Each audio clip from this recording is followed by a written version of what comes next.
I had a video this morning, but I deleted it. It was about women in the bar, and it was you can prism it from my files, but it's pretty aggressive. Just to be fair, I'll summarize it.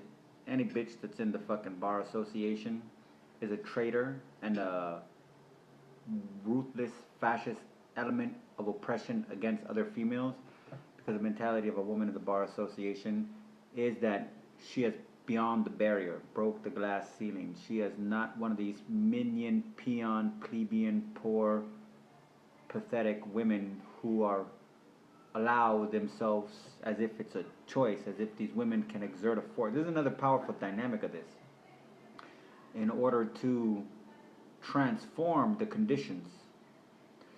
So the woman in the bar association justifies, I've transformed my conditions, because regardless of her religion or her ethnicity, whatever the fuck that is, or her national identity, actual citizenship, once she makes the oath to her first oath, and then supersedes and nullifies that oath legally, technically, by performing a second oath that is not to the country nor the people inhabiting it supposedly, but directly to the judges and the infrastructure of the association in fact, which she is now a member of, creating a shadow state in which the people pose, they're basically infiltrators. They pose as fellow citizens, exploiting any kind of benefits they can manipulate using their pseudo citizenship within the structure of the judiciary, which is restricted to bar associate members. And it's directly connected to the crown. Though it might be associated to be with the bar, as in bar mitzvah or whatever the other one is, as well as the Levitical tradition as portrayed in this. And there's some truth to that, in that this is a Roman fascist manual for, this is like when you get to, I guess when you become a 33rd degree Mason and you pick up the Bible and you read it, you see when you read the story, when you're a 33rd degree Mason and you read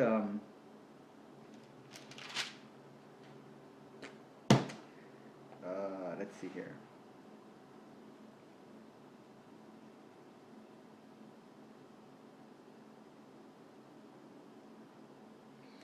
And Isaac, here we go. And Isaac, and Isaac, his father, answered, Genesis 27:39. And Isaac, his father, answered and said unto him, Behold, thy dwelling shall be the fatness of the earth, and of the dew of heaven from above. And by thy sword shalt thou live, and shalt serve thy brother. And it shall come to pass when thou have dominion. What's the devil's goal? That thou shalt break his yoke off thy neck. Property rights. So, tribal reclamation of species. I don't know how I wrote that down, but when you're a 33rd degree Mason, you're not some dipshit who's thinking, Isaac and his relationship with his son. There are no people involved in this. This is a formula. That's all there is to it.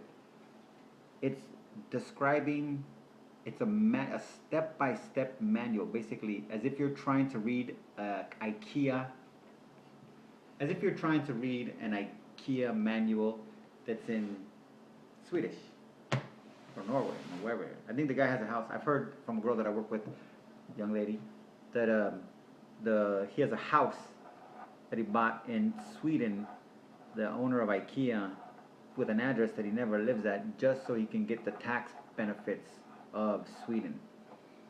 But yeah, I don't. That's not the point. But if you're in America and you're American, and you try to construct or read the directions, then you're just experimenting.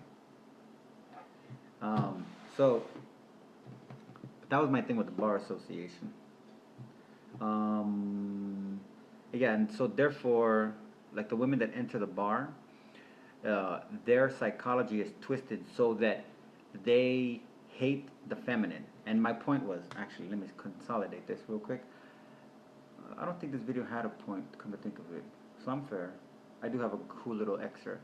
So my point is that women that join the bar association are the front line to the oppression and repression of the feminine in the society.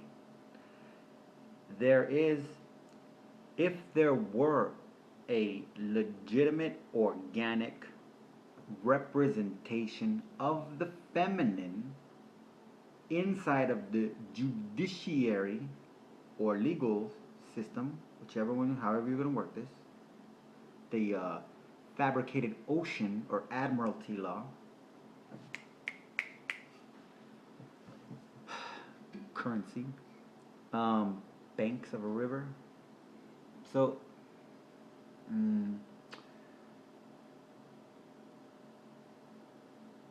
if there was an organic feminine within the judiciary, alien to the bar, completely alien to the bar, the reaction to the massacre of feminine women, the feminine and children, women and children in modern day warfare, drone attacks, the scale of rape that goes on in the vicinities of military bases of women and young girls.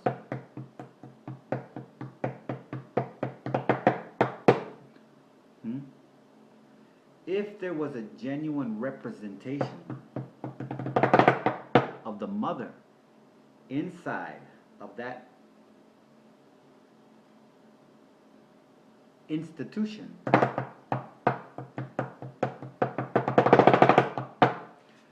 them bitches would get together and put a stop to that shit. Fuck sucking judges' dicks, asking them for opinions in their favor. What kind of a stupid motherfucking bitch who wants to help a suffering child is going to go ask Sandusky to wear a condom? Right? That was crazy, nasty shit. Think about this too. Perhaps if there was a actual feminine, maternal, there we go, maybe I need to use that maternal. Some of these bitches got kids.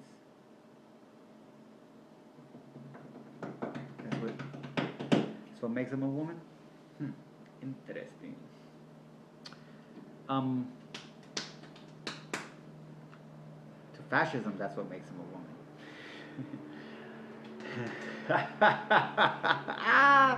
I don't know if that's a good rebuttal, but it made me laugh. So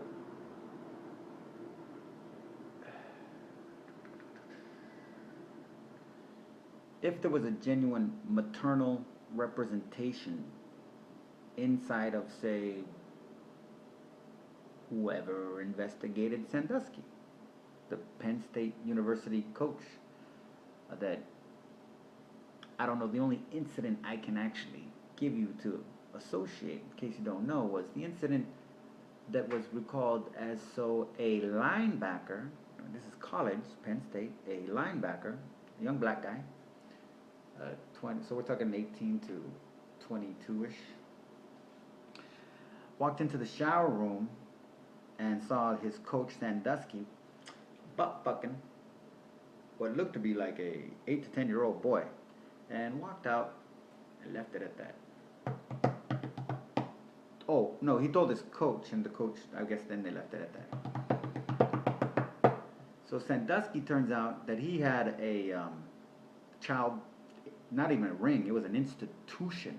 So you gotta understand, he did this his entire career. He probably inherited this.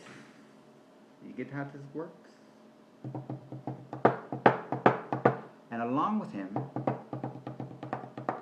the little boy that was at the football field was hand delivered for the sole purpose to be fucked by Sandusky pregame. That was his pregame snack. Ooh, maybe he had a halftime snack too. So, maybe he only did this when he was scared. Maybe he only did it once in a while. Maybe it was the first time. Maybe he didn't do this every game with a different child every time, his entire career. Maybe just a couple of people here and there helped him out. Maybe it wasn't a massive federally protected, not subject to Homeland Security or the FBI apparently. It wasn't Islamic. You fucking Islams. You should have joined Sandusky, fucking those little boys, so that the federal government would have spied on you and caught him, because they couldn't have been knowing that he was fucking these kids in a massive network of straight up multi-million-dollar corporations masquerading for the sole purpose of a mill, sex mill. Now here's the catch. If there was a maternal element within the justice system, they would not be satisfied with the notion that Sandusky is an individual, the helix. Oh, I'm getting good at this shit. Or the axe, the ace. That being the dividing point. Or maybe that's not right. I like the helix. So, sun, or the epicenter.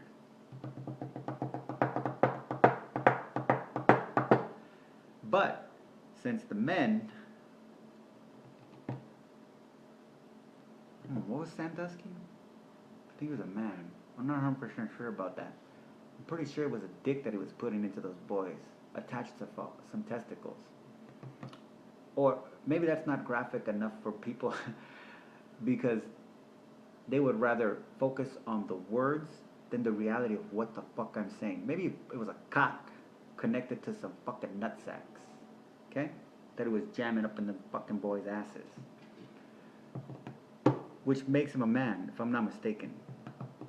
And he was investigated by men who determined that he had to be the epicenter. All this was for him.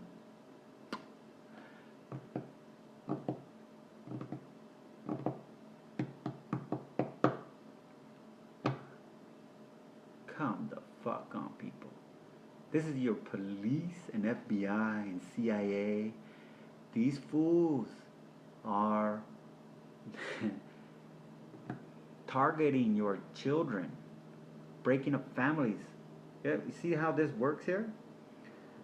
The children were primarily from orphanages and troubled children help networks provided to the wealthy or powerful or high-ranking. Maybe are we making any sense here? Can we get some faces instead of just seeing a blob of fucking nothing? Can you image some faces involved in this shit? Can I get you to develop at least one fucking suspect that you can confidently say, no, yeah, it was Sandusky was a customer.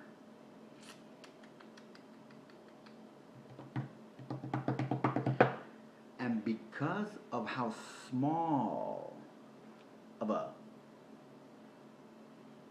I don't know what you want to call it, catch, prize, capture, that resulted in all of that. That means it's still going on.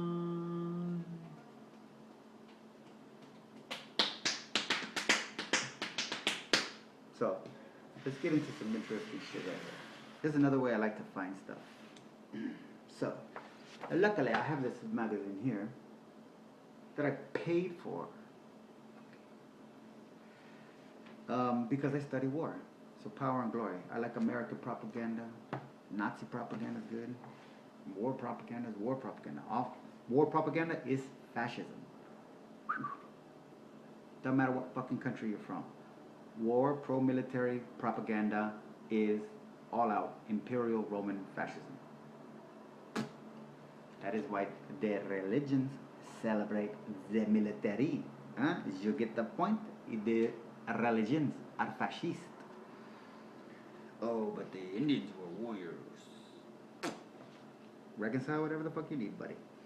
So in this, I bought this when it was new, and this is so 8/23/13.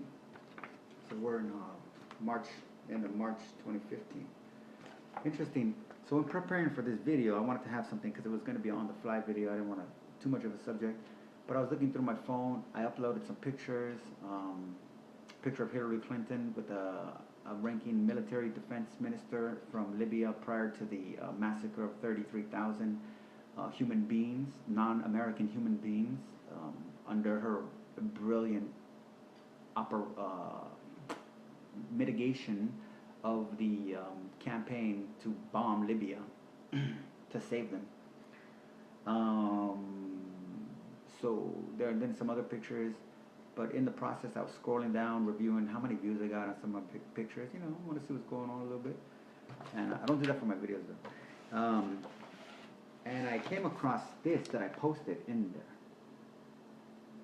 I posted this whole page because of this, about the women. But this picture was in there. And I had just bought this book. But this book's from 1973. And it was interesting because this picture's in there. It's the same picture but with a little black ball. So let's see what they say today. Friends and enemies. Confederate officer James B. Washington left. West Point class of 1863. Was a captive guest of Union's George Armstrong Custer, class of 61, during the Civil War.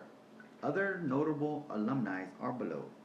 And then it goes on to show Douglas MacArthur, 1903, George S. Patton, 1909, Dwight Eisenhower, 1915, Norman Schwarzkopf, 1956. So that's good right there. So let's see what they say here. 1973. Opposite.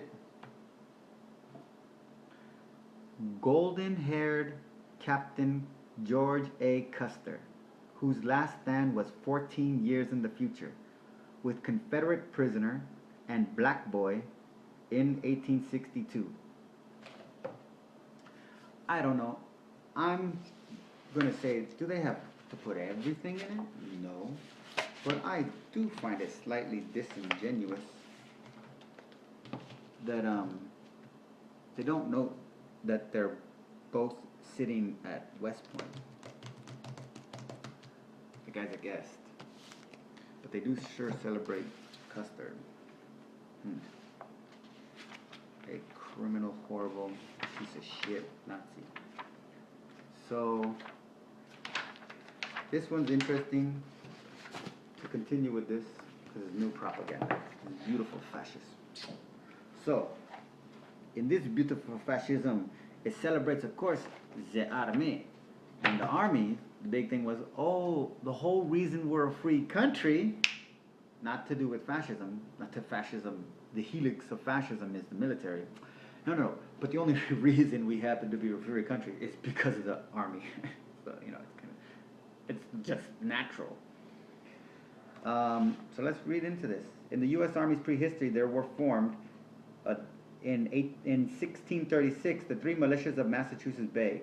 One of them, the forebears of the 182nd Infantry Regiment, which is the oldest unit in the Army National Guard. And so the legacy lives today. They fought Indians. What do you mean they fought Indians? Come on, people. Let's pick it up here. They fought Indians. They fought Indians. They fought Indians. You see how deep this fucking shit is? They fought Indians. They fought Indians? Can you pull that scale? Or is that permanent? They fought Indians.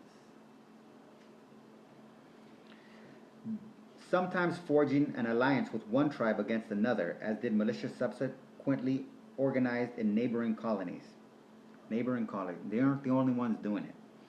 They also, in the 18th century, supported the British in trying to drive the French from Canada. This is their legacy, okay? So before they tried to fight the French, their whole purpose was to fight Indians. They're the militia. Who are they fighting for? Who are they still fighting for? In time, the support of colonial militias for England waned, and radicalized Minutemen, politically opposed to what they saw as British brutishness towards its own subjects, stood ready to oppose the crown on a moment's notice. Sensing that push would soon come to shove, several of these formerly loyalist units began stashing arms out of sight. Yeah. Boston's one of the best ones. Yeah. They're nice. Great. Look how they treated the Irish the entire time. And this is why they try to do this shit too, because the Irish are just like niggers. The Irish just, man, look at Australia. That breaks my heart, man. Shit, those are my fucking people. Okay, so then the stupid little thing. Oh, soon the ragtag troops bearing flint, rock, and powder, who killed 273 British that day, would be calling themselves not just patriots, but Americans. Soon these freedom fighters would be calling themselves, under General Washington, the Continental Army. And when the smoke finally cleared from the American Revolution and independence had been won, the next generation of soldier would, in 1784, be declared the United States Army. Okay. This is part of fascism too, because it knows what it's doing and it's planning it out. The Continental Army only existed for the creation of the United States Army. By definition, it should have been the United States Army anyways. They already had that's who's declared the fucking shit. But because there's a consciousness behind the function, they know the birth process of a military to sustain it within a culture psychology, within the society's psychology and culture, because you culturalize it. Okay, so we arrive finally at the beginning. The army existed as an idea before it was a thing. This is the Genesis concept. And God moved upon the waters. And then God made light and God made dark. And then God saw that light was good. Did you just make the shit, dipshit? So we arrive finally at the beginning. The army existed as an idea before it was a thing. The idea was that it was the defending force for our thoughts and ideals, our democracy. Who are they killing again? Now their democracy is fighting Indians. They fought Indians. Have you pulled that back yet? Now once you get they fought Indians back, I dare you to put the tip of your motherfucking finger in our democracy. Did you get that fought Indians off? Now I dare you. Now watch what happens to your gut. You take that off, no turning back. Our democracy. It has ever been thus performing with extraordinary nobility In times of peace and war, erring sometimes, as is human, because it's human. That means it's evil, right? According to the Bible, it's human, so it's got a sinful nature. But often, and characteristically, going beyond the call. Sorry, battery low? Okay, now this is where it gets really good. Washington's notion, this is the military hardcore propaganda. This is beautiful shit right here. Washington's notion was that the peace establishment would encompass both standing military and a supporting well-organized militia. Despite the high regard in which the former general was held by his countrymen, the tottering United States government did not heed his advice for a strong defense. And in the very year of its authorization, the Army saw its manpower cut to 80, stationed at 2 forts. It did increase in size somewhat during Washington's 2 terms, but in its earliest years was rightly seen as suspect. It was regularly challenged, even from within the nation. It was regularly challenged, even from within the nation. It was regularly challenged, even from within the nation. Who's within the nation? Regularly. George Washington was regularly challenged inside the nation.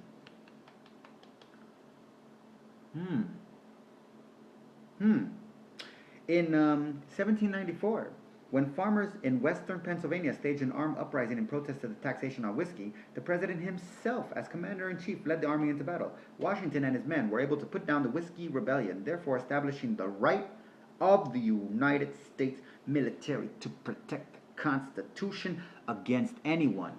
And let me just emphasize here, as they emphasize, anyone.